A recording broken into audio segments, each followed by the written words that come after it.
তার মা যখন 5 বছর বয়স তখন আমার কাছে এসেছিল। তখন ওর পেটে হাত দিয়ে দেখি যে ওর লিভার বড়, স্প্লিন বড়। এই মেয়েটা, এই বাচ্চার মায়ের কথা বলছি, লিভার বড়, স্প্লিন বড়। আমার কাছে ডায়াগনোসিস হলো এটা ক্যান্সার। আমি পাঠালাম শিশু হসপিটালে, পিজি হাসপাতালে, সেখান থেকে ডায়াগনোসিস হলো ক্যান্সার। এবং ওরা বলে দিল যে এই পেশেন্ট বেঁচে থাকার সম্ভাবনা কম। এই মেয়েটা যখন 5 বছর, তখন থেকে আমার বাড়ির পাশে বাড়ি, তখন থেকে আমার সাথে যোগাযোগ, ওর ফুফি, ওর খালারা আমার সাথে যোগাযোগ রাখে। এটা একটা মিরাকেল যে এই মেয়েটার পরবর্তী 5 বছরের মধ্যে নিজে নিজে ভালো হয়ে গেল, অথচ ওর ছিল লিউকেমিয়া। কিভাবে ভালো হলো, কেন হলো, আমরা এটা জানি। এটা একটা বিস্ময়কর বিষয়। আজকে ও বাচ্চা নিয়ে এসছে, তো ওর নাম আমার খুবই স্মৃতিতে উজ্জ্বল। আমি অনেক বছর দেখি না, যার জন্য আমি দেখে আর চিনতে পারি না। ও মুখ খুলছে, হয়তো ভাবছে আমি তাকে দেখে চিনবো, কিন্তু আমি তো দেখছি ছোট বয়সে। তো এটা একটা বিস্ময়কর বিষয়। বিজ্ঞান কখনো কখনো ফেইল করে। হ্যাঁ, এটা একটা নমুনা।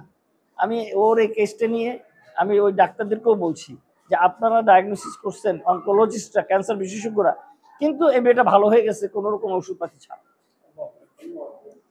এটা আমার জীবনে দেখা একটা বিস্ময়কর বিষয়। এই মেয়েটার এক্সাম্পল। আচ্ছা,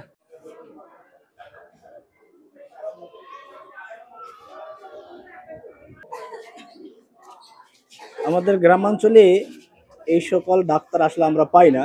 বিশেষ করে হলে যেমন প্রফেসর যারা আছে ওনারা অনেক উন্নত মানের এবং ভালো মানের ডাক্তার, এগুলি আমরা পাই না।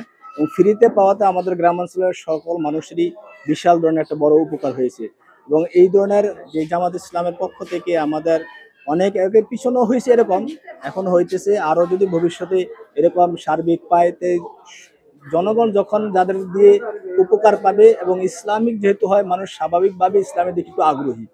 এই কারণে হয়তো সামনে যদি পায় আরো স্বাভাবিকভাবেই এদের কাছ থেকে আরো ভালো কিছু আশা করে। আর বর্তমান যে পরিস্থিতি, এই হিসেবে সাধারণ মানুষও চাচ্ছে যে যারা এরকম বিনা বেনিফিটে রুগী দেখছে, এদেরকে এরকম সহযোগিতা যদি দেয়, স্বাভাবিক দেশের জন্য তাদের দায়িত্বশীল হিসেবেও সাধারণ মানুষ এগুলি পাইতেছে এবং চাইতেছে, এই আর কি। হ্যাঁ, একান্ত আসলে যারা গরিব তাদেরকেও দেখা যাচ্ছে ফ্রি মেডিসিন দিচ্ছে। একেবারে নিতান্ত যারা গরিব, আসলে সবারই দেওয়া তো এভাবে সম্ভব না ঢালাওভাবে। যাদের প্রয়োজন বেশি, একেবারে একান্ত গরিব, তাদেরকে যতটুকু দিতে পারতেছে আলহামদুলিল্লাহ আর কি। এতে আমাদের আঞ্চলিক সকলেই এতে খুশি।